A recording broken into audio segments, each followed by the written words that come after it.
Hello guys, welcome back to my channel. ഈ പേരയിൽ എന്താ നോക്കുന്നതെന്നല്ലേ?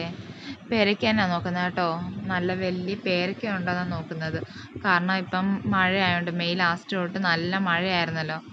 അതുകൊണ്ട് തന്നെ നമുക്ക് വലുതായിട്ട് ഇതിന്ന് ഫ്രൂട്ട്സ് കിട്ടുന്നില്ല. പക്ഷേ സമ്മർ വെക്കേഷൻ ഇഷ്ടം പോലെ പേരയ്ക്ക നമുക്ക് ഇതിന്ന് കിട്ടിയിട്ടുണ്ട്. ഇത് നമുക്ക് ഉള്ളിൽ പിങ്ക് കളർ പേരയ്ക്കയില്ലേ, എനിക്ക് അതിൻ്റെ വേറെ എന്തെങ്കിലും പേരുണ്ടോയെന്ന് അറിയത്തില്ല. അപ്പോൾ ആ ഒരു സൈസ് പേരയ്ക്കയാണേ. ഞാൻ കുറച്ചുകൂടെ ഒന്ന് സൂം ചെയ്ത് നോക്കിയപ്പോൾ അവിടെ ഇവിടെയൊക്കെ കുറച്ച് പേരയ്ക്ക, കുഞ്ഞു കുഞ്ഞു പേരയ്ക്ക നിൽക്കുന്നുണ്ടായിരുന്നു. ഇത് കണ്ടോ, ഫുൾ ഉറുമ്പ് പൊതിഞ്ഞ് വെച്ചേക്കുക.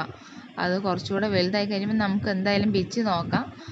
കിട്ടുന്നെങ്കിൽ കിട്ടട്ടെ, എന്തായാലും അത് മുക്കാലും കേടായിരിക്കും കേട്ടോ. ഇതിലെ പേരയ്ക്ക മൊത്തം തിന്ന് തീർക്കുന്നത് തത്തമ്മയാണ്. മിക്കവാറും തത്തമ്മ വന്ന് കഴിക്കും. മിക്ക പേരയ്ക്കയിലും എന്തെങ്കിലുമൊക്കെ കടിച്ച് പാടും കാണും. പിന്നെ നമുക്കത്